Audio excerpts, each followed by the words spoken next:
Bonsoir à tous. Beshem Hashem Naaseh Venatzliach. Avec l'aide de Dieu, nous allons tous ensemble étudier un thème, une thématique ce soir. Comme je vous l'ai annoncé tout à l'heure, la thématique c'est le don de la Torah. Oui, on la reçoit, on l'a bien reçu, oui, mais qu'est-ce qu'on en fait après du don de la Torah? Je voudrais avant de commencer que ce Dvar Torah soit pour la réfoua chez les mains de deux personnes, la réfoua chez les mains de Abraham Tokar et la réfoua chez les mains de Reuven Ben Miriam Abekassis, à qui on leur souhaite une réfoua chez les mains, une complète guérison, B'ezrat Hashem. Et bien sûr, ce Dvar Torah aussi, et Leinou Nishmat, Mechlouf Lucien Bar Raphaël Hakohen, qui n'a que des filles, n'a pas de garçons. Donc nous, on est ces garçons pour élever sa mémoire, B'ezrat Hashem Gan Eden, et bien entendu, pour une grande dame, Mami Julo Jamila Bat Esther Choufan, Tinishmatam Gan Eden, Amen Kniratson. Je voudrais, avec votre permission ce soir, démarrer une thématique qui est extrêmement intéressante pour moi, que j'ai préparée avec minutie pour vous, pour moi-même, pour moi aussi, parce que lorsque je prépare, c'est pour moi aussi. Et vous dire qu'on a reçu la Torah la semaine dernière, tous ensemble. Il y a marqué, on a reçu la Torah, Ish Ehad, Lev Ehad. Un seul homme, un seul cœur. Et c'est marqué justement là-bas, Vayahan Shama'am Neged Har. Le peuple s'est accampé face à la montagne. Ça veut dire qu'il a marqué là-bas au singulier. Il n'y a pas marqué Vayahanu, il y a marqué Vayahan. Vayahan, ça veut dire que Ishehad Levehad, un seul homme, un seul cœur. On a tous reçu la Torah. Je vous donne un exemple.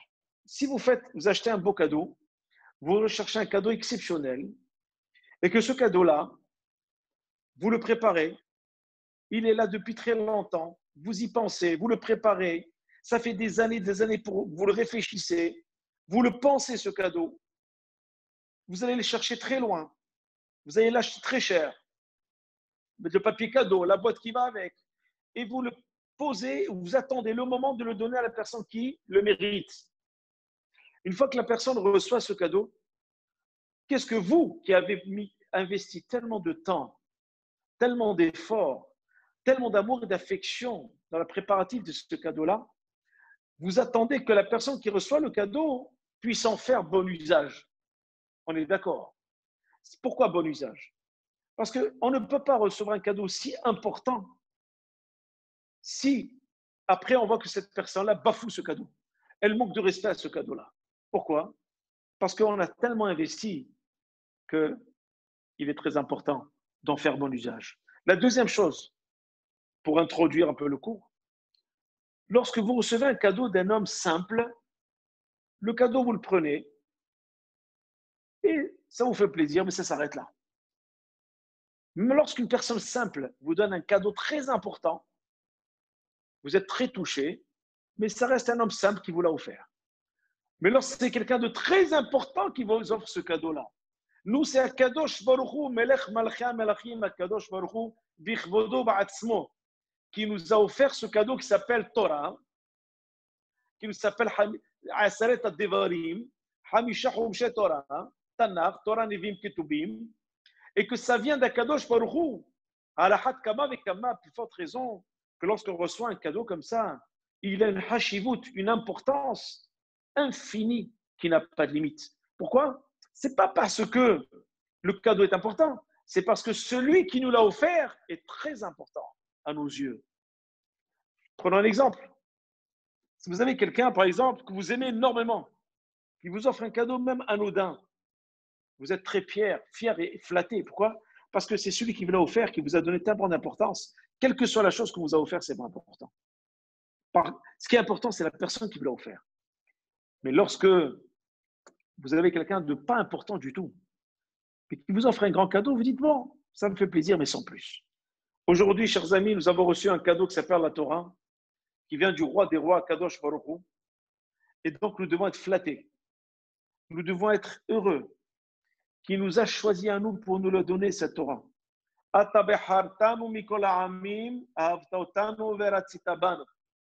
Tu nous as choisis parmi tous les peuples. Tu nous as aimés. Et tu nous as voulu. Tu nous as choisis. Tu nous as voulu.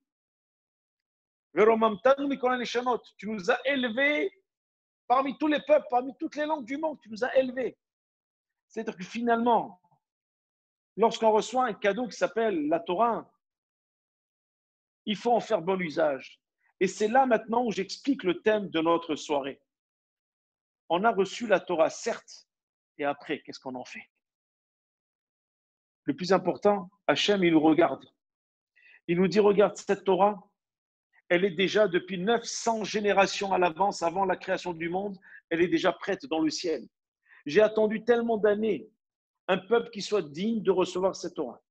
J'ai attendu tellement d'années après la création du monde, tellement de mondes j'ai détruit et j'ai construit avant d'arriver à ce monde-là. Parce qu'il y a marqué Vayar Hashem Kitov. Lorsqu'on dit Vayar Hashem Kitov, ça veut dire quoi? Hachem, il a vu que c'était bien, il a vu que le monde était bien. Rashi pose la question, mais comment est-ce qu'Akadosh Baruch Hu, il peut penser? Est-ce qu'Hachem, il peut faire quelque chose de pas bien? Alors Rashi, il explique, non, Bara Olamot ve'afachotam. Il a créé d'autres mondes, mais qu'il n'était pas apte à installer l'homme dans ce monde-là. C'est pour ça qu'il les a détruits. Dès qu'il est arrivé là, il y a marqué Vayar Hashem Kitov Me'od. Il a vu que c'était parfait pour l'homme. Donc imaginez tout ce qu'il a préparé.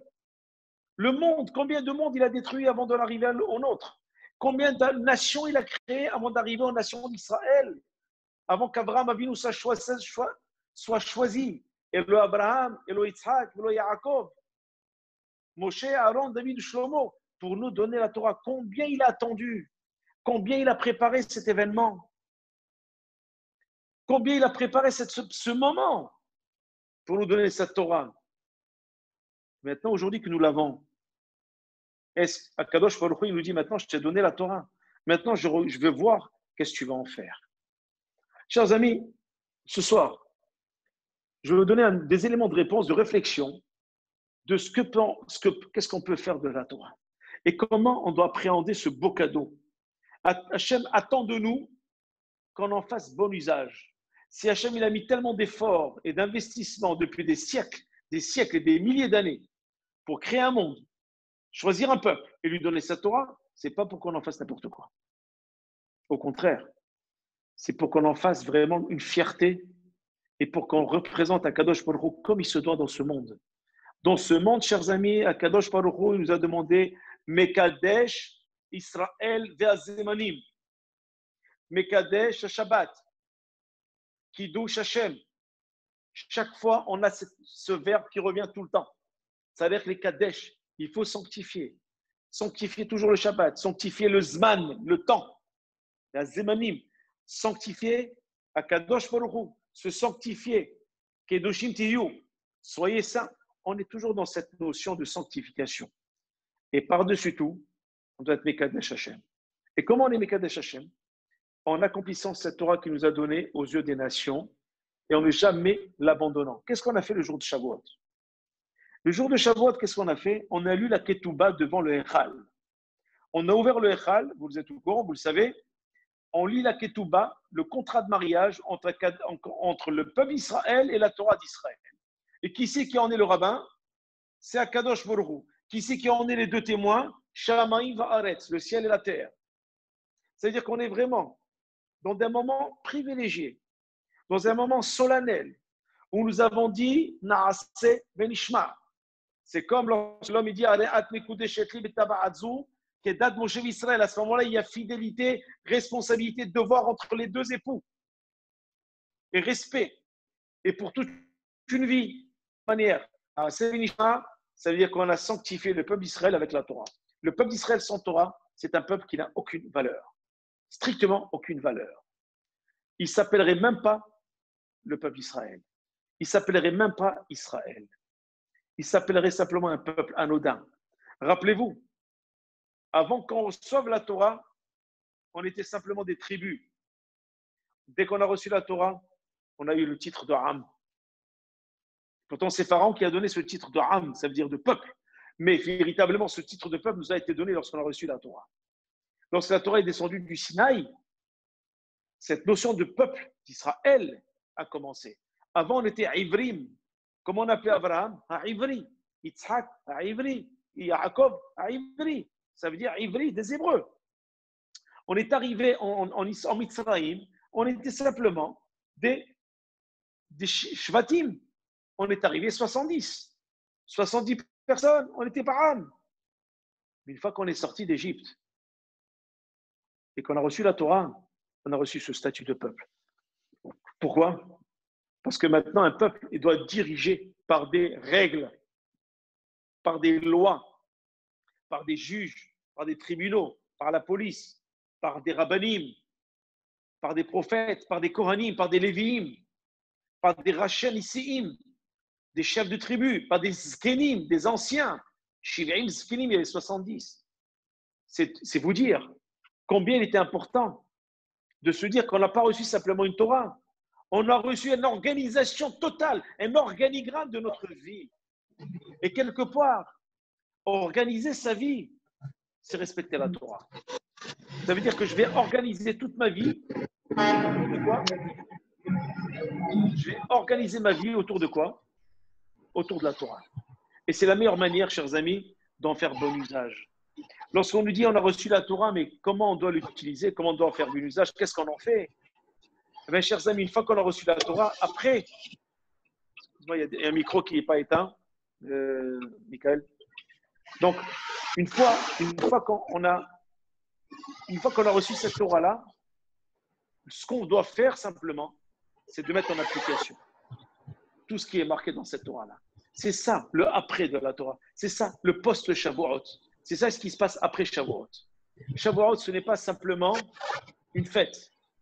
Shavuot, ça veut dire du mot lishboa. Lishboa, ça veut dire ani nishba. Je jure. J'ai un son dans les oreilles, Michael, me gêne. Michael, enlève les micros. Voilà. Lishboa, ça veut dire jurer. Lorsque je reçois la Torah, je jure fidélité. Je jure respect. Je jure de représenter Akadosh Baruch Hu dignement. Parce que je suis Am Israël. Parce que je suis quelqu'un qui représente Akadosh Baruch Hu sur terre. C'est pour ça, chers amis, que je vais vous ramener quelques versets, quelques références qui vont nous permettre de réfléchir tous ensemble. Et ces références-là vont nous aider à comprendre qu'est-ce qu'on doit faire de cette Torah. Parce que, vous savez, lorsqu'on éduque des enfants, je vais parler de psychologie maintenant, parce que c'est mon domaine, donc je suis obligé de parler un peu de psychologie, quelque chose qui est important pour moi. Et la Torah, elle est très, très psychologue, très pédagogue, très diplomate, très sociologue. Lorsqu'on a des enfants, on leur donne une éducation. Très bien. Lorsqu'il y a absence d'éducation, il y a haine de ces enfants. C'est-à-dire qu'on ne les aime pas. Il y a marqué, Shlomo HaMelech il dit, lorsque tu corriges ton fils parce que tu es sévère avec lui pour qu'il apprenne, ça veut dire que tu l'aimes. C'est-à-dire que aimer son enfant, c'est lui donner les outils pour lui donner ce cadeau qui s'appelle l'éducation. Mais donner l'éducation, ce n'est pas suffisant.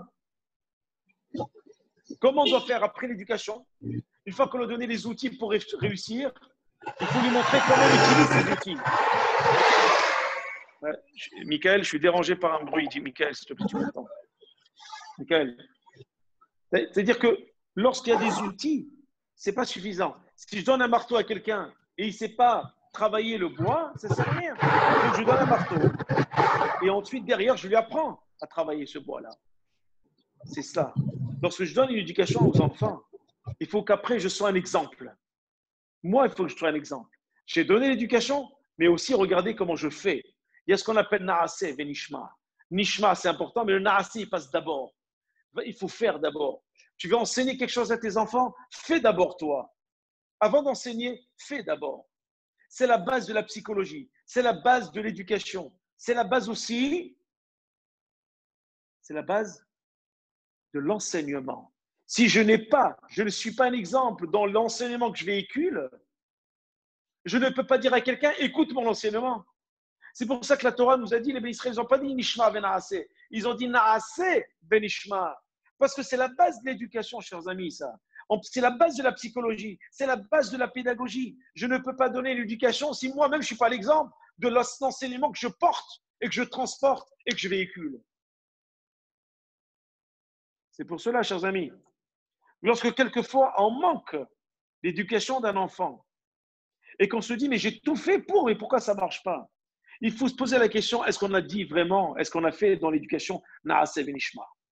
Est-ce qu'on a fait que du Nishma et le Naaseh avait été complètement erroné ou absent ou défaillant? C'est très important. Quel que soit le niveau de Torah qu'on a. On n'est pas dans les orthodoxes ou pas orthodoxes, ça, on s'en fout. Mais est-ce que dans l'enseignement A, B ou C, j'étais un exemple ou pas? Naaseh et Nishma. Faire d'abord pour que l'enseignement passe mieux. C'est cela, chers amis, ce qu'on doit faire de la Torah. Et après, qu'est-ce qu'on doit faire de la Torah? Eh bien, après, il faut narasser. Il faut rester dans l'action. Oui, mais comment je fais? Je n'ai pas assez étudié. C'est pas grave. Rentre dans l'action, l'appétit vient en mangeant. Fais, essaie de voir comment les autres font. Parce qu'en faisant, tu vas transmettre aussi. En faisant les choses, tu vas transmettre. C'est ce qu'on appelle la pédagogie de la vision. La pédagogie aussi de l'exemplarité. Et c'est pour cela que lorsqu'on reçoit la Torah, lorsqu'on reçoit une éducation, parce qu'on a reçu une éducation qui s'appelle la Torah, parce qu'avant cela, on n'était rien. On était un peuple quelconque qui ressemblait, somme toute, aux autres peuples, à la seule différence que nous étions issus de Abraham, Isaac et Jacob. Mais si nous portons un regard et si nous réalisons l'importance de la Torah que nous avons reçue, à ce moment-là, on sait quoi en faire après. Mais lorsque quelqu'un vous donne un cadeau et le cadeau vous le posez là-bas, parce que pour vous, celui qui l'a donné n'est pas important, et que le cadeau qu'il vous a donné n'est pas important pour vous, vous n'allez même pas avoir envie d'ouvrir le papier cadeau. Mais nous, étant donné qu'on l'a reçu d'Akadosh Baruch Hu, Ribon Alami va donner à Adonim. Alors on l'a ouvert tout de suite, le jour même de Shavuot. On l'a ouvert, on a lu la Aseret Adibirot le jour même, et on a dit tous ensemble Naaseh Benishma. Et je voudrais vous rapporter plusieurs références qui vont un peu étayer. Je n'ai pas la prétention de donner des enseignements fleuves ce soir, ni à d'autres soirs d'ailleurs. Je suis simplement à susciter la curiosité des uns et des autres, à susciter aussi, à provoquer aussi en vous et en nous des questionnements, des éléments de réponse, des réflexions, des partages de connexions qui vont faire en sorte que ça va nous aider dans les acquis antérieurs des uns et des autres et dans le vécu que vous avez des uns et des autres selon les sensibilités. Et selon votre approche de la Torah, Shivaim Panim la Torah, 70 facettes à la Torah, ben, ça va vous permettre ensemble, de pouvoir réfléchir de ce beau cadeau-là qu'on a reçu et que quelquefois, malheureusement, on met au placard. Et on ne réalise pas qu'on a un beau cadeau à la maison et qu'on met au placard. Je voudrais vous dire pour commencer, le plus beau cadeau que vous avez, c'est vos enfants. Pourquoi? Parce que la Torah, il y a marqué Velimatem otam et benechem et daberbam. Vous devez enseigner à vos enfants afin qu'ils puissent parler de cela toute la journée. Ça veut dire quoi? Ça veut dire que le Talmud Torah, il ne vient que parce que j'ai des enfants. Mais moi-même, je m'enseigne à moi. Et je dois faire dans le Naaseh d'abord mes enfants. La génération. Mes enfants, ça peut être mes élèves. Il y a marqué Kol Amlamed Torah, les Talmido, Keilou Yelado. Toute personne qui enseigne la Torah à un élève, c'est comme s'il l'a engendré. Ça devient son père spirituel. Et vous connaissez l'importance qu'on donne à nos maîtres. Regardez David Ameler. Il a reçu d'Ahitophel la halakha hat. Il a appelé, comment il a appelé? Aloufo Miudao. Il a appelé, c'est mon maître, c'est ma connaissance. Grâce à lui, j'ai grandi. Alors qu'Ahitophel maudissait David Ameler toute la journée. Il n'aimait pas David Ameler. Et David Ameler le respectait parce qu'il lui a enseigné une halakha. Une halakha. Pourquoi? Parce que David Ameler a compris qu'une fois qu'on a reçu la Torah, c'est pas simplement la recevoir dans les bras, mais la recevoir en études, en enseignement, en Kiddush Hashem, en pratique, en exemplarité. C'est ça, chers amis, ce qu'Hachem nous demande après le don de la Torah. Il nous demande qu'on soit Mekadesh Shoto avec cette Torah-là. Parce qu'elle a tellement attendu cette Torah dans le ciel, qu'un peuple soit digne de la recevoir, qu'on devrait être flatté aujourd'hui. On devrait être heureux. Maintenant, ça fait une semaine que Shavuot est passé. On devrait déjà être dans la fébrilité de se dire on a reçu la Torah. Ça fait quelques jours. Vous connaissez cette célèbre halakha qui dit que à chaque année, à Shavuot, lorsqu'on reçoit la Torah, c'est comme si on était devant le mont Sinaï pour recevoir la Torah. Parce que toutes les Neshamot étaient devant le mont Sinaï pour recevoir la Torah. Donc chaque année que je reçois la Torah, je redémarre à zéro. Donc, si je redémarre à zéro, chers amis, ça veut dire quoi? Ça veut dire que je la prends et je dois l'intégrer et je dois en faire bon usage. Et maintenant que j'ai reçu la Torah, c'est l'après qui est important. Comme c'est marqué justement dans Yitro, c'est marqué. Vous devez vous sanctifier aujourd'hui. Pourquoi faire aujourd'hui? C'est pour le lendemain. Je vous dis cela, chers amis, parce que lorsqu'on reçoit un enseignement aujourd'hui, c'est pour le lendemain, ce n'est pas pour la journée.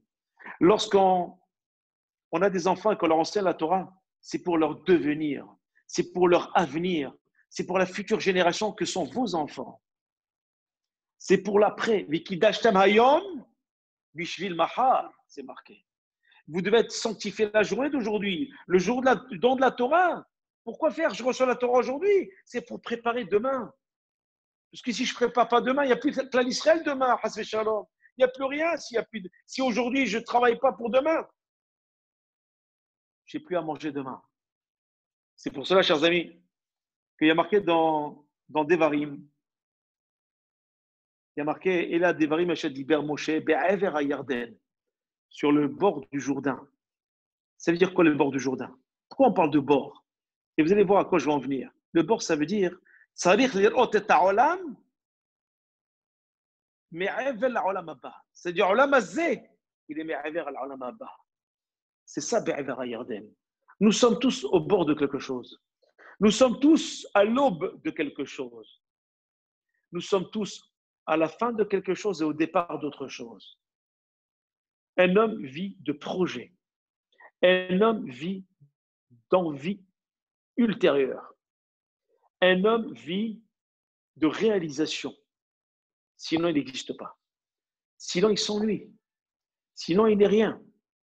C'est pour cela que la Torah nous dit, tu as reçu la Torah maintenant, mais si tu veux vivre, prépare après et après. Prends cette Torah pour l'après, pour préparer ton devenir à toi et suivre tes enfants. Parce que moi, ce que je veux, c'est plus tard. Otam et benechem et daberban, lilmod ou lamed, lishmor, v'laasot ou l'kayem, et kol divret tamut Torah techa be'ava. L'étude de la Torah, c'est une fois qu'on l'a reçue, on démarre l'étude tout de suite. On démarre la pratique tout de suite. C'est ça, chers amis, le don de la Torah. Et après, est-ce qu'après, on a assuré l'après? Ou bien simplement, on s'est confiné simplement sur le don de la Torah? On a donné d'importance qu'à la journée de Shavuot. Mais n'oublie pas que Shavuot, tu as été nishma, tu as promis, tu as juré. Tu as juré, tu as promis Naasev et nishma. Alors oui, il est après. Il est où après? Est-ce que tu réalises le cadeau qu'Hachem t'a donné? Parce que si tu réalises le cadeau qu'il t'a donné, tu serais en train de courir le lendemain de Shavuot pour exploser le monde entier avec la Torah et leur dire voilà ce que j'ai reçu comme cadeau. C'est comme un enfant qui reçoit un jouet qu'il adore, il va le dire à tous ses copains dans la cour de récréation.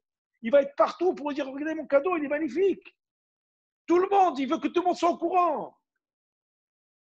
Il veut que tout le monde voit son cadeau. Ça, c'est un enfant. Un enfant, c'est la pureté. Il n'y a pas de malice. Et c'est la vérité. Dès qu'il y a quelque chose qu'il aime, qu'il cherche, qu'il attend, qu'il entend, que ses parents lui ont offert, tout de suite, il va le montrer. Regardez ce que j'ai eu. Ce n'est pas de la gaminerie ni de l'enfantillage. C'est du naturel parce qu'on est fier de ce qu'on a reçu et on est flatté de la personne qui nous l'a donné. On aime l'objet et on aime celui qui nous l'a donné. Donc, on est doublement heureux. Pas simplement du cadeau, mais de celui qui nous l'a donné aussi. C'est important aussi. Nous, dès qu'on a dit Naasev Nishma, le lendemain de Shavuot, on est où? Est-ce qu'on jubile comme ça, comme on a jubilé le jour de Shavuot? Je ne sais pas. On retombe après. Après, on commence. Ça, Shavuot est passé. Yallah, Shalom, on attend Rosh Hashanah. La prochaine fête, Kippour, Sukkot. Les Shavuot, tu as juré, là, c'est Nishma. Ça veut dire du mot Shvoa. Shvoa, c'est Shvoa. C'est pas que Shavuot, c'est Shvoa. Shvoa, c'est jurer. Serment. Tu as fait serment. Alors maintenant, tu t'as juré. Montre-nous. Il te met à l'épreuve. Où tu en es? Voilà, chers amis, à quoi on doit réfléchir. Mais Evel la Yarden, nous dit Moshe Rabbeinu, puisque dans le livre de Devarim, et cette référence, je voulais amener d'une manière intentionnelle ce soir pour nous faire réfléchir tous ensemble, que nous sommes à la veille de quelque chose. Lorsqu'on reçoit la Torah, c'est qu'on est à la veille de quelque chose. Parce qu'Hachem, il attend plus. Il attend de nous quelque chose. D'année en année, nous sommes là vivants, en bonne santé, parce qu'il attend encore de nous, encore pour la nouvelle année, autre chose. lorsqu'on va recevoir la Torah. C'est pour ça qu'il y a marqué Savich lirot et olam, nous sommes dans ce olam, mais au bord du monde futur. Pourquoi? Parce que nous ne sommes pas éternels dans ce monde. Donc, si nous ne sommes pas éternels dans ce monde, il faut prendre cette Torah tout de suite après le Shavuot et en faire bon usage. Parce que chaque jour qu'Hachem nous donne, on ne sait pas si on en a un deuxième. On souhaite, mais on ne sait pas. C'est ce que dit Rabbi Akiva à ses élèves. Shuv yom echad kodem motra. Reviens chez Akadosh Baruch Hu un jour avant ta mort. Vichi adam yodea yom moto. Est-ce que l'homme peut savoir à quel moment il va quitter ce monde? Alors il dit non. Al shuv kol yom l'Hachem. Donc tu dois revenir chez Hachem tous les jours. Donc tous les jours pour toi c'est Shavuot. Tous les jours pour toi c'est un moment extraordinaire de Naaseh Venishma. Moi je dirais même, chers amis, ce soir, que lorsqu'on dit le don de la Torah et après, et après c'est tous les jours. Parce que si quelqu'un dit demain, demain n'arrivera jamais. Si chaque jour je dis demain, c'est comme quelqu'un qui te dit bon voilà, c'est quand tu arrêtes de fumer demain. Le lendemain je viens de le voir, c'est quand tu arrêtes de fumer demain. Donc ça ne sera jamais. Parce que chaque jour je vais le voir, il va me dire demain. Vous connaissez cette histoire, elle est pas, ces petites blagues, on peut être heureux parce qu'on est Bessimha tous ensemble. C'est un homme qui rentre dans un restaurant, c'est une petite blague. Hein, vous la connaissez certainement. Il arrive, il y a marqué sur l'affiche, aujourd'hui c'est payant, demain c'est gratuit. Alors il dit c'est très bien. Aujourd'hui je vais prendre un petit menu à 5 euros ou à 10 dirhams. Et demain je viens, je prends un gros menu, c'est gratuit, comme c'est marqué. Aujourd'hui c'est gratuit, aujourd'hui c'est payant, demain c'est gratuit. Donc il mange un petit peu, il vient le lendemain, il commande un gros menu. Et à la fin, il lui dit, monsieur, ça vous fait tant? Il dit, mais non, il y a marqué aujourd'hui c'est payant, demain c'est gratuit. Mais hier je suis venu, donc aujourd'hui c'est gratuit. Il dit, non, relisez encore le panneau. Aujourd'hui c'est payant, demain c'est gratuit. Mais maintenant, on est quoi aujourd'hui? On est quoi maintenant? On est quoi? Il lui a dit, on est aujourd'hui, alors c'est payant. Ça veut dire que chaque jour que tu vas venir, c'est payant. Demain n'arrivera jamais. Chers amis, cette petite histoire, elle est peut-être marrante, mais elle revêt un secret extraordinaire de celui qui reporte toujours les mitzvot au lendemain. Celui qui reporte toujours les mitzvot au lendemain, malheureusement, Akadosh Baruch Hu ne lui donne même plus l'occasion d'en faire des mitzvot. Il y a marqué Keshe mitzvah ba'al yadecha al tahmitzena. Lorsqu'une mitzvah elle arrive à tes mains, Hachem il te donne la izdamnut, l'occasion d'accomplir cette mitzvah. Ne la rend pas vinaigrée. Pourquoi? Ne sois pas fade. Fais-la avec Hitlaavout, fais-la avec passion. Peut-être que demain, tu n'auras pas l'occasion de la faire. Donc, quand on dit don de la Torah, et après, ça veut dire, arrête, ne dis pas demain, je ferai. Non, tu as reçu la Torah, maintenant, mets-toi au travail. Mais tu es vers la Yarden, n'oublie pas que tu es à l'aube du Olam Haba. Le monde, c'est quoi? C'est 70, 80, 90 ans. Jusqu'à 120 ans, mais c'est quoi? Pour toi, c'est quoi?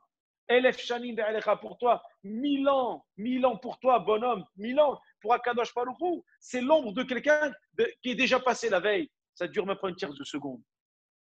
La vie, elle est courte. Trop courte. Pour dire, je la ferai demain, la mitzvah. Pour dire, j'ai reçu la Torah, mais j'ai le temps. Non, la Torah maintenant. Et oui, et après, qu'est-ce que tu attends? Oui, j'ai dit Naaseh Venishma, mais ça va. On verra. Maintenant, on a reçu la Torah, on verra. Ça y est. Tranquille, on rentre le tabac. Non, maintenant, Hachem lui demande. Ma Hachem shal mimcha. Kim leira auto. Ou la va auto. Tout ce qu'il te demande, c'est de le craindre et de le respecter. Et si tu le respectes, respecte sa Torah. Je continue. Il y a marqué Bamidbar, de désert. Mais pour cela, il faut que l'homme ait une certaine humilité, chers amis. S'il n'a pas une certaine humilité, il ne peut pas étudier la Torah. Il ne peut pas dire et après le saut. Pour lui, il a reçu la Torah, c'est bon. Allez, ça fait 15 ans, ça fait 30 ans, 40 ans que je suis de ce monde. Tous les ans, on fait Shavuot, c'est la routine. C'est quelqu'un qui n'a jamais reçu la Torah, cet homme-là. Il a beau faire Shavuot. Il a simplement fait de bons plats. Il a été à la synagogue, il a écouté Asirat Dibirot. C'est du folklore, il n'y a rien derrière. Il n'y a rien. Le vrai Shavuot, c'est lorsque le lendemain de Shavuot, on se dit maintenant, on se met au travail. J'ai pris conscience qu'il faut que je fasse quelque chose. Il faut que je respecte cette Torah. Il faut que cette Torah me traverse. Il faut que cette Torah, il faut que ça soit la source de mon enseignement, la source de ma construction, la source d'enseignement de mes enfants, la source de la richesse, des valeurs de ma famille. Donc, Bamidbar, donc il faut que je me considère comme un Midbar. Il faut que je sois humble devant la Torah. Si je ne suis pas humble devant la Torah, il n'y aura jamais d'après Shavuot. Ensuite, il y a Ben Paran ou Ben Tofel. C'est quoi Paran? Paran, c'est la largesse, c'est la richesse. Tofel, c'est le tafel, c'est le futile. Fais la différence entre le futile et l'essentiel.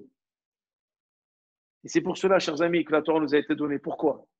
Parce que j'enseigne aussi l'histoire juive, chers amis, depuis plusieurs années.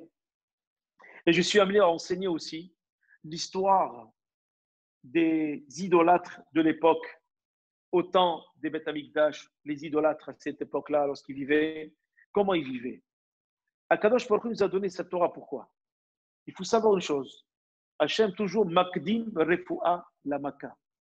Il amène toujours le remède avant d'envoyer la plaie. C'est quoi la plaie de ce monde? La plaie de ce monde, c'est à l'époque, c'était Avodah Zara. Avodah Zara, c'est quoi Avodah Zara? C'était l'idolâtrie. Mais lorsqu'on parle d'idolâtrie, c'est quoi? Regardez vos livres d'histoire. Ils croyaient en quoi à l'époque? Aux idoles. Ils prenaient leurs enfants et les égorgeaient pour leurs idoles. Même leurs enfants, ils les mettaient en sacrifice. La Kadosh Baruch Hu nous a donné la Torah pour nous protéger de cela. Il nous a donné le remède avant qu'on en arrive là. Mais les autres païens, ils étaient déjà dedans. Et qu'est-ce qu'il en est resté? Rien du tout. Rien du tout. La Torah, elle est toujours là. Pourquoi? Parce qu'elle est émette. Parce qu'elle est vérité. Parce qu'elle est véhiculée par Akadosh Baruch Hu. Elle est divine. Lorsqu'on est dans la divinité, chers amis, c'est quelque chose d'éternel. C'est pour cela qu'Hachem nous a donné la Torah. Alors qu'on dit, j'ai reçu la Torah, mais bon, elle ne me parle pas, je ferai plus tard, ça savez, chez moi, c'est tous les ans. Non, non. Continue, travaille-toi. Prends ce cadeau parce qu'il va te protéger de tellement de choses. Il va anticiper des problèmes que tu aurais pu vivre, mais tu ne vas pas les vivre. Alors, on a point tendance, malheureusement, à remercier Akadosh Baruch Hu aujourd'hui. On n'est pas tellement reconnaissant comme il se doit à Hachem. Pourquoi? Parce qu'il nous évite des problèmes qu'on n'a jamais su. Mais si on avait des problèmes, qu'Hachem nous en sorte de ces problèmes, on va le remercier. Mais s'il nous anticipe, c'est-à-dire le problème, j'aurais dû l'avoir, mais je ne l'ai pas.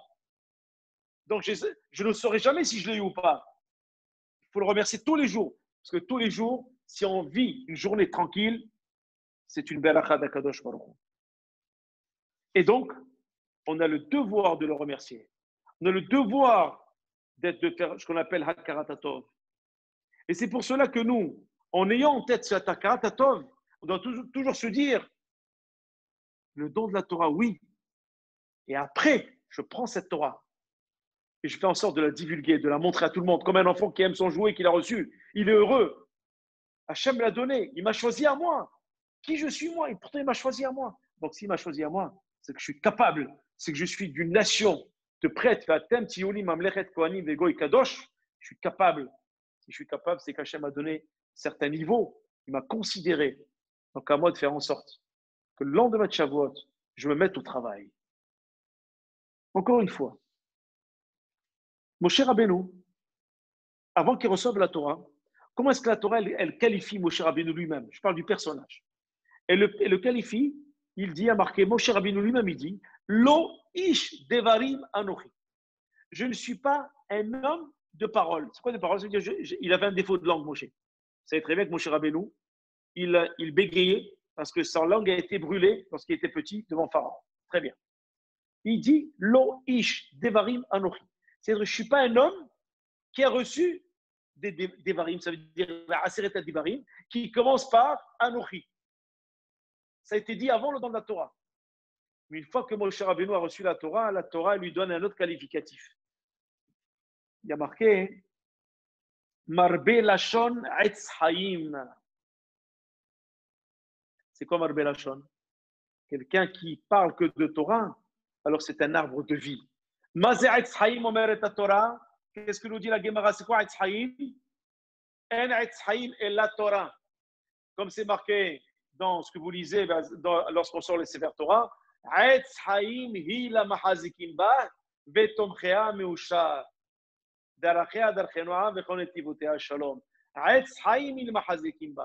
Celui qui tient la Torah, Celui qui prend à bras le corps la Torah, mahazikim, mahazikim, c'est celui qui il soutient la Torah, soutient les endroits de Torah, soutient ce qui étudie. Il soutient Kadosh Baruch Hu dans ce monde, bien qu'il n'ait pas besoin, mais il est Mekadesh Hashem. Alors elle est Etz Haïm, elle est un arbre de vie pour lui. Elle est un arbre de vie. Elle lui apporte une vie de bracha, une vie exceptionnelle. Mais cela, on ne réalise pas. Pourquoi? Parce que le fait de recevoir la Torah et de l'accomplir, elle nous guérit déjà de tous les maux, de toutes les malédictions. Elle nous guérit. Il faut savoir une chose. Lorsqu'on invite un Kadosh Baruch Hu dans notre foyer, un Kadosh Baruch Hu arrive avec des brachot, arrive avec des cadeaux. Dès qu'il arrive, comme on dit chez nous dans le jargon français, il ne pousse pas la main, il ne pousse pas la porte avec ses deux mains, parce que ses mains sont remplies de cadeaux de brachot, il pousse la porte avec ses pieds, parce qu'il est rempli de brachot. Il vient et rentre chez nous pour nous donner. Pourquoi? Parce que dès que nous avons dit Na'aseh v'nishma, nous avons été fidèles à la Torah, et que le jour d'après, on est toujours proche d'Akadosh Baruch Hu, comme le jour d'avant. Et je continue en disant la chose suivante. Se préparer à se mettre en condition pour profiter et exploiter ce fameux cadeau qui s'appelle la Torah et qui malheureusement peut faire du mal aussi à celui qui appréhende très mal la Torah. Et je voudrais parler de ça maintenant. Il y a deux manières de recevoir la Torah, chers amis. Ce que je veux dire maintenant en deuxième partie de mon cours est beaucoup plus, on va dire, on monte crescendo. Ça va être un peu plus choc. Qu'est-ce que ça veut dire? Chers amis, je peux recevoir la Torah de deux manières. Ou je reçois la Torah en tant que bracha, ou je reçois la Torah, c'est plus une bracha, ça devient une catastrophe pour moi. Pourquoi? Je vais vous dire, c'est simple. Il y a des gens qui prennent la Torah à bras le corps, ils veulent tout prendre. C'est des grands orthodoxes stricts. Chers amis, ce sont des gens invivables. Personne ne peut vivre à côté de ces gens-là. Pourquoi, à votre avis, Beth Shammai, la halakha n'est pas comme Beth Shammai aujourd'hui? Vous savez que la Gemara nous dit que normalement, toutes les halakhot, c'est comme Beth Shammai. Mais nous avons mis Beth Shammai de côté. Et c'est Beth Hillel qui a raison dans ce Olam Hazé, dans ce monde. Lorsque Mashiach viendra, c'est Beth Shammai qui aura raison. Mais pour l'heure aujourd'hui, même si la halakha est comme Beth Shammai, normalement, c'est Beth Shammai qui a raison. Mais aujourd'hui, c'est impossible de tenir cela. Parce que la Torah serait invivable si on fait que selon Beth Shammai, dans notre génération. C'est pour ça que la halakha est comme Beth Hillel. Mais les Atid Lavo, lorsque Mashiach viendra, on remettra tout sur Beth Shammai et c'est lui qui aura raison. Toutes les halakhot iront et on fera tous, nous, comme Beth Shammai. Mais aujourd'hui, la halakha est comme Beth Hillel. Plus souple. C'est-à-dire que la Torah, aujourd'hui, chers amis, il faut bien écouter ce que je vous dis et quelquefois, malheureusement, des personnes qui font une teshuva inconsidérée et irréfléchie et mal préparée disent Na'aseh v'nishma et après c'est un calvaire pour la famille, pour leurs femmes, pour leurs enfants, c'est un calvaire. Pourquoi? Parce qu'ils reçoivent la Torah, mais comme un flot d'eau, une cascade d'eau qui rentre dans les visages de la famille. Et ça, ce n'est pas le don de la Torah Bibracha. C'est quoi le don de la Torah Bibracha? C'est ce qu'on a dit, la lechet mehaïl el haïl, d'aller étape après étape. Intégrer d'abord un premier enseignement avant d'arriver au deuxième. Faire en sorte que la personne soit prête à recevoir cet enseignement, que psychologiquement elle soit déjà prête à écouter. Parce que si la personne n'est pas prête, je ferai malheureusement ce qu'on appelle Yatsa Secharo Befsedo. Au lieu de faire un bien, je fais un mal. En arabe, puisque je parle aussi à des Marocains, en arabe on dit il a voulu l'embrasser, il a aveuglé. J'ai voulu bien faire, j'ai tout perdu. J'ai voulu donner la Torah entière à quelqu'un, eh bien, il a tout abandonné parce qu'il a dit c'est quoi ça? C'est pas normal, c'est une catastrophe, c'est que des interdits, c'est que ci, que ça. Ça a été mal enseigné, mal préparé. C'est comme ça que je reviendrai à dire, et je rappelle la mémoire de mon père, Zeret Tzadik, Vekadosh Ivaracha, Adayan Hacham Shalem, Avimori Verabli Rabbi Hanania Haim Tzora. Dans sa askara, c'est le Hazrat Hashem, dimanche soir 14 juin, il disait, enseigner la Torah, c'est bien, mais faire aimer la Torah à quelqu'un, c'est mieux. Pourquoi? Parce que lorsque je fais aimer la Torah à un élève ou à un enfant, après, même lorsqu'il grandira, il ne l'abandonnera jamais. Même si je lui ai appris un pasouk, deux pasouks, que d'apprendre 50 psukim et l'écœurer de la Torah en l'insultant, en le frappant, en le diminuant, en le ridiculisant. Cet homme-là, ce garçon-là, après la Sevinishma, il ne restera plus rien. Voilà pourquoi, chers amis, je vous dis, il y a plusieurs manières de recevoir la Torah. Il y a la manière, on appelle ça comme Beth Hillel, comme il y a marqué, ce qu'on nous dit Beth Hillel dans la Gemara, lorsqu'il y a un gars, il est venu nous voir, il lui dit, je voudrais apprendre la Torah sur un seul pied. Il lui dit simplement, t'inquiète pas, va-t'en, aime ton prochain comme toi-même. Il dit, comment? Oui, c'est toute la Torah, ça.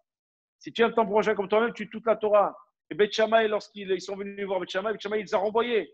Pourquoi? Parce qu'il est strict. Et on comprend mieux maintenant la Gemara. Pourquoi? Parce que lorsque tu aimes ton prochain comme toi-même, tu lui enseignes la Torah avec amour, tu lui donnes la Torah une fois qu'il est prêt à recevoir. Il y a des fois des gens qui ne sont pas prêts à recevoir certains enseignements, et d'autres oui, oui, mais certains non. Alors aux gens qui ne sont pas prêts encore de recevoir un certain enseignement, il ne faut pas leur donner, ce n'est pas le moment. On leur donnera en temps utile. Commenceront par autre chose. Il y a d'autres qui sont capables de recevoir cet enseignement, parce qu'on sait qu'ils sont prêts. Ils sont des kelim, ils sont des ustensiles, ils sont capables de recevoir une quantité d'eau nécessaire pour donner la vie à cette personne-là. Parce que El Maïm est la Torah. L'eau, c'est la Torah, c'est la vie. Voilà pourquoi, chers amis, on dit Naase Venishma et après. Lorsqu'on recevra la Torah et encore et après. Le plus important, ce n'est pas d'enseigner simplement. C'est de savoir est-ce que cet enseignement va rester périn, éternel, continuel, perpétuel, continu sur le temps. Et cette personne va garder l'enseignement, va aimer l'enseignement et à son tour va la transmettre. Mais lorsqu'on aime quelque chose, on le transmet avec amour. Mais lorsqu'on reçoit quelque chose d'une manière négative, on le transmet négativement aussi. Et malheureusement, on arrive à faire, au lieu de faire Kiddush Hashem, on tombe sur ce qu'on appelle Chilul Hashem. Il faut bien réfléchir à cela. Et c'est pour cela qu'il y a marqué il y a marqué, tu ne dois pas faire plus, tu dois pas faire moins. Alors on pose la question. Le Midrash pose la question. Et vous allez voir quand je vais en venir dans cette deuxième partie du cours. Il dit, je ne comprends pas. L'autosifou, tu n'as pas le droit de rajouter et tu n'as pas le droit d'enlever. On pose la question, Bishlama, ça va bien. C'est la Gemara qui pose la question. Bishlama, ça va bien. Ligroa mi mitzvot Hashem asur. On sait très bien, lorsque la Torah dit l'autre, tu ne dois pas faire moins. Je comprends. Je ne dois pas faire moins. Je dois accomplir la Torah. Je ne dois pas faire moins de ce qui est marqué dans la Torah. Je comprends. Alors pourquoi la Torah me dit ne fais pas plus? Si j'ai envie d'être madrin, plus strict, faire plus et rajouter, rajouter, pourquoi Hashem me dit non? C'est une mitzvah de ne pas faire plus. Il y a marqué l'autosifou velotigreau. C'est marqué dans le parashat Vaïthanan. C'est une mitzvah tassé. L'autosifou, pardon, mitzvah tassé. Ça veut dire quoi? C'est-à-dire que la Torah me donne l'ordre de ne pas faire plus. La question de la Gemara, mais comment ça se fait? Que la Torah me dise de ne pas faire moins, je comprends. Mais que la Torah me dise de ne pas faire plus, je ne comprends pas. Kouchia, c'est une question. Alors, chers amis, la réponse, elle est magnifique. Que je veux partager avec vous, Be'ezrat Hashem ensemble. C'est un bijou de réponse qui va donner une grande réflexion à chacun et ça va nous amener vers la deuxième et dernière partie de notre cours. Le Magid du Dubno explique cette réponse par un machal.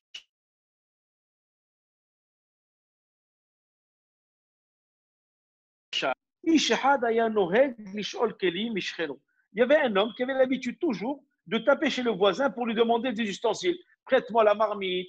Au Maroc, on avait l'habitude, en Israël, partout. Allô, M. Ouda, j'ai besoin de la marmite, s'il te plaît. Tu peux me prêter? Et après, c'est M. Ouda qui prête. Chacun il prête à l'autre. J'ai besoin d'une kahara, sénia, j'ai besoin de ci, j'ai besoin de ça. Tu peux me prêter ici, tu peux me prêter ça. Bon, un homme, il est allé voir son voisin. Il lui a dit, voilà, je voudrais que tu me prêtes des ustensiles. Et lorsqu'il lui prêtait, par exemple, une marmite, Mahzirlo kiflaim. Il lui rendait le double toujours. Il lui prêtait une ustensile, il lui rendait le double. Tahat kafshal mieno. Et voilà. Voilà que Kav Gdola ve Kav Ktana, Tahat Ka'arahat, Ihzilu Ima. Od Karaktana ve Hal'a. Et voilà que l'autre, il lui dit, Kesheveti et Kaf le Beti, Harta ve Alta Kaftana. Il dit, comment ça se fait que tu me donnes toujours le double? Il lui dit, voilà, c'est simple.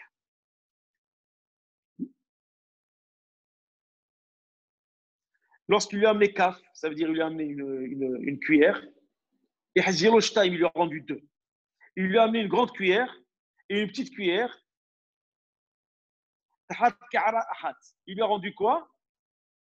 Il lui a donné aussi Ka'arahat, il lui a rendu un plateau petit. Et au fur et à mesure, ça s'est passé comme ça. L'autre, il lui dit, quand je t'ai amené, moi, une cuillère, Harta vialta kafktana. Il lui dit, tu sais, quand tu m'as donné une grande cuillère, elle a accouché d'une petite cuillère. Il se moquait de lui. Vekena Ka'ara.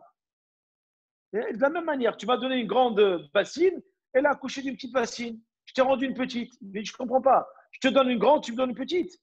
Il dit non, tu m'as donné une grande, elle a accouché d'une petite. Alors il dit, Paramahat, Shevit kaf le beti, Harta. Mais Paramahat, Baila Vashol Vamalo Arev. Il dit ce soir, j'ai une grande fête à la maison. Donc j'ai une grande fête à la maison. Bevakasha, Mecha, s'il te plaît, donne-moi la menorah en argent parce que j'ai beaucoup d'invités. La menorah en argent, là, cette fois-ci, il a demandé quelque chose de très cher. Alors l'autre, il a dit, avec plaisir, je sais très bien que je vais lui donner une menorah en kesef, il va me rendre deux.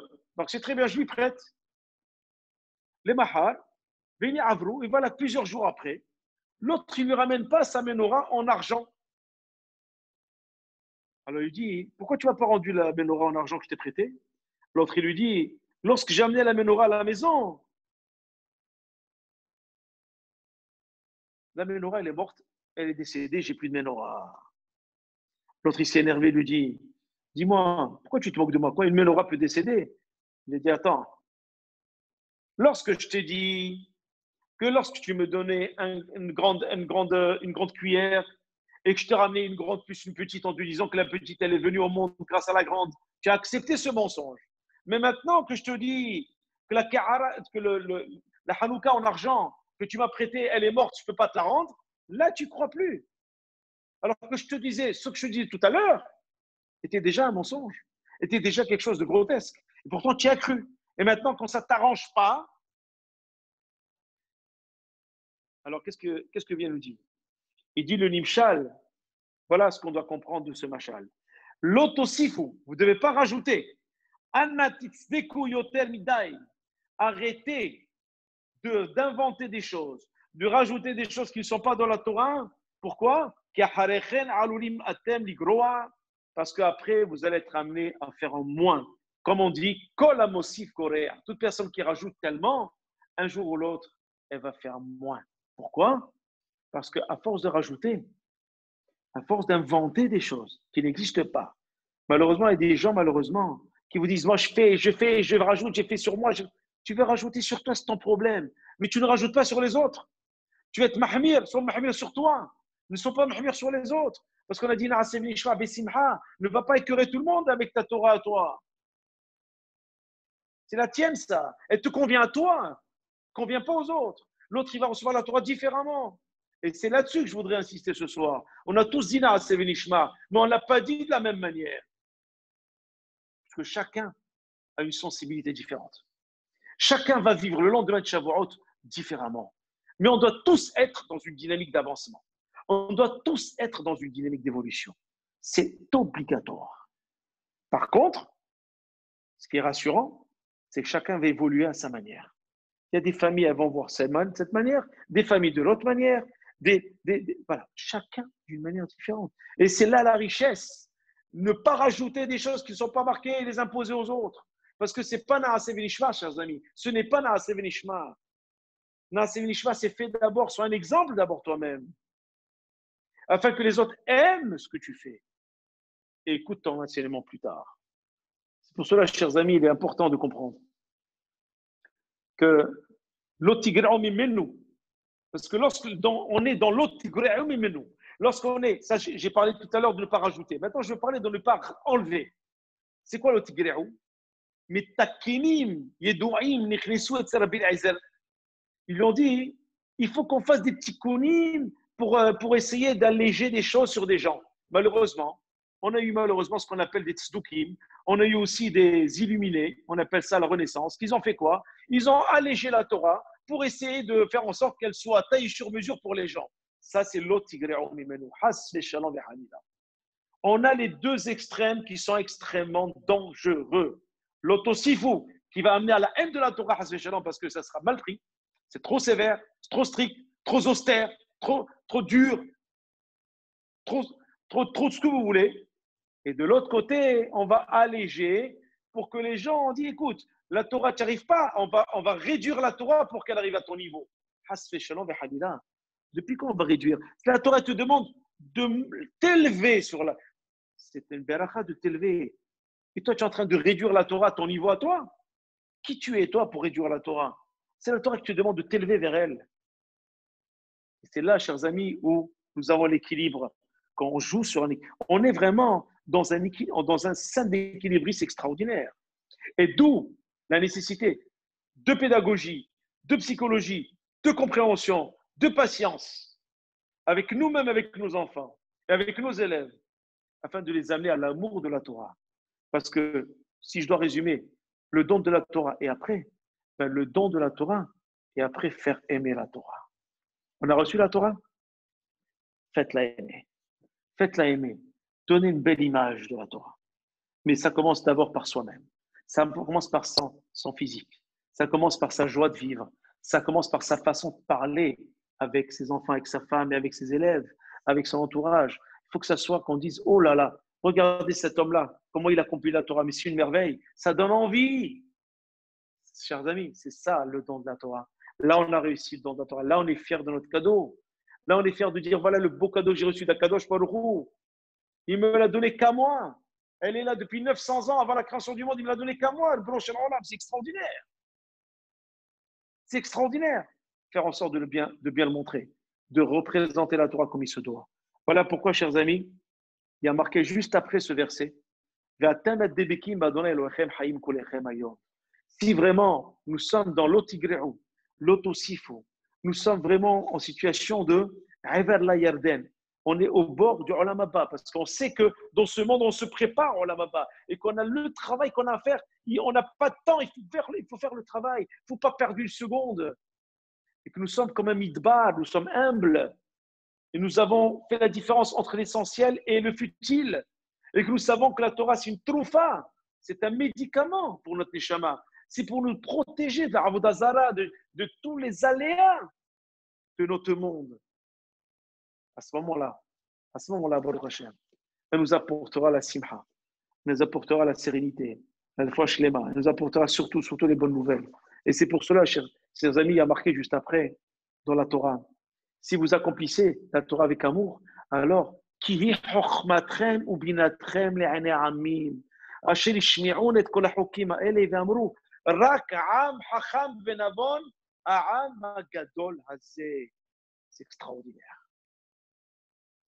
On a une Torah exceptionnelle qui nous montre. N'oubliez pas que la Torah, chokhmatrem ou binatrem, c'est elle qui va vous donner la bina, le discernement, la chokhma qui va donner la sagesse. Les aînés amis, vous serez une lumière pour les nations. Ils vont entendre lorsqu'ils entendront tous les hakim que nous avons. Ils vont dire Rak'am hacham benavon. Ça, c'est un peuple dit de ce nom. Pourquoi? Parce qu'on fera du Kiddush Hashem partout. Parce qu'on va faire aimer la Torah même au Goïm. Et c'est là-dessus que je voudrais conclure, chers amis.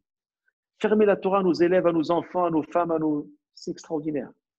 Et faire aimer la Torah même au Goïm, c'est plus grand qu'Kiddush Hashem. Comment? Bon comportement, bien se tenir, bien parler, montrer un bon exemple. Alors ils diront tous, les nations diront de nous,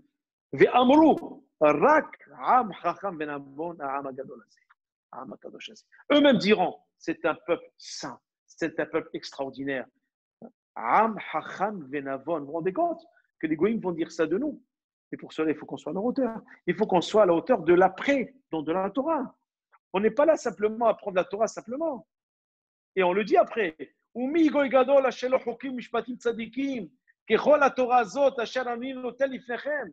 C'est-à-dire que goy gadol, ils vont dire que c'est qui goy gadol? C'est qui? C'est pas possible ce goy gadol. Les goyim ils vont dire ça de nous. Chokim mishpatim. Ils ont des lois, ils ont des jugements, ils sont organisés. Il y a des tribunaux, il y a des rabbanim, il y a des rachis shivot, il y a des rachis, il y a des rabbanim dans les synagogues, il y a des rosh kolel, il y a des maîtres. Il y a des dayanim, il y a tout, tout est organisé. Pourquoi? Pour dire tzadikim, pour montrer que le peuple d'Israël est tzadik. Pourquoi? On est juste. Et je voudrais revenir à ce que j'ai dit au départ. Et ça concerne de l'histoire juive pure, l'histoire générale. À l'époque, je vais vous faire de l'histoire générale quelques minutes. À l'époque, les nations vivaient comme des païens, comme des animaux. Comme des animaux, ils se tuaient les uns les autres. Ils tuaient leurs enfants pour les sacrifier pour leurs idolâtres. Ils avaient 50 000 dieux, etc., etc.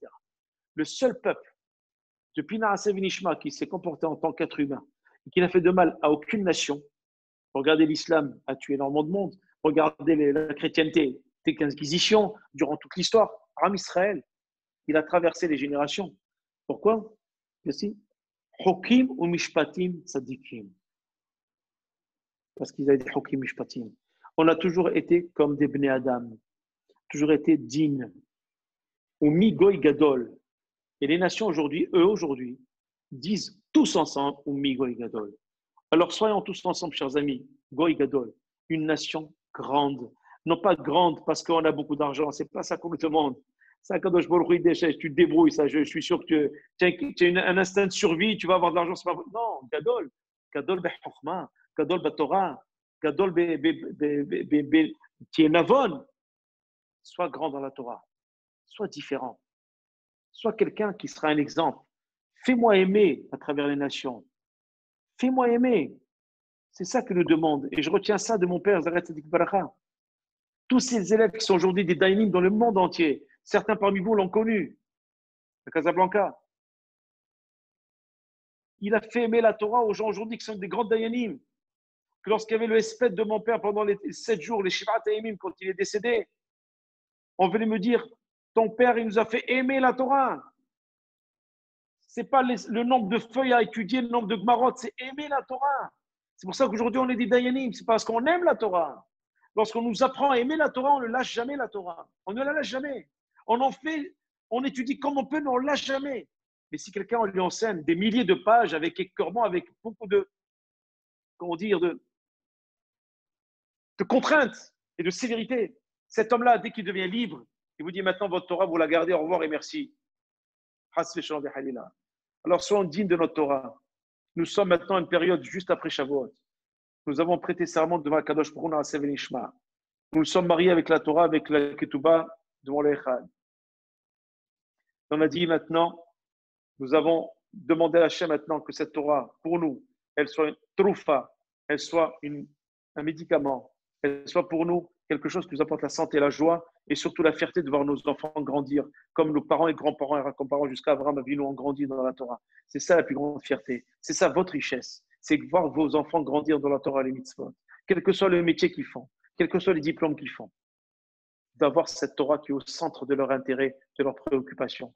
Faire en sorte que cette Torah, ils vont l'aimer, ils vont être heureux de l'avoir, ils vont être joyeux avec. Une maison dans laquelle il y a des cris de joie, dans lesquels il y a des chants, des shirim et des flottes. C'est cela, chers amis, qui est marqué dans la parasha de Nassau. Dans la parasha, il y a marqué Avodat Massa Be'ol Mo'ed. Qu'est-ce que dit Rashi? C'est quoi Avodat Massa Be'ol Mo'ed dans la parasha de Nassau? On dit c'est que les Imra. C'est avec les Lévim commencer à jouer la musique. Pourquoi? Parce que la base même, c'est la joie. Parce qu'on enseigne la Torah, donnons de la joie. Donnons-nous de la joie. C'est la joie qui nous donne la longue vie. C'est ce que je vous souhaite, B'ezrat Hashem. Ce Dvar Torah soit les Fashlema de Abraham Toka, Fashlema aussi de Rouven, Ben Miriam Avikassis, Lenou Nishmat, Bechlouf Lucien Barafel Hakohen, et Mami Julo, Jamila Bat Essar Choufan, Tinishpatan Ben Aeden, Amen Kirinatson. Et je vous souhaite à vous tous, B'ezrat Hashem, que ce Dvar Torah soit pour vous une baracha, une atzlaha, qu'Hachem fasse que vous ayez du nahat de vos enfants, Hachem vous comble de brachot, de parnassa, de shefa. Hachem, maintenant que nous sommes juste après Shavuot, que vous prenez cette Torah bras le corps et non pas avec contrainte, au contraire, avec amour, chacun selon son niveau, doucement, tranquillement, avancer, escalier après escalier, pas après pas, mais avancer tous ensemble. Ishehad, Levehad, Be'ezrat Hashem, Bishem Hashem, Ta'asu, Vetatzlihu, Kulanu Biachad. Amen, Amen. Michael, tu peux ouvrir les micros. On va se souhaiter une bonne soirée. On va se souhaiter plein de barakot tous ensemble.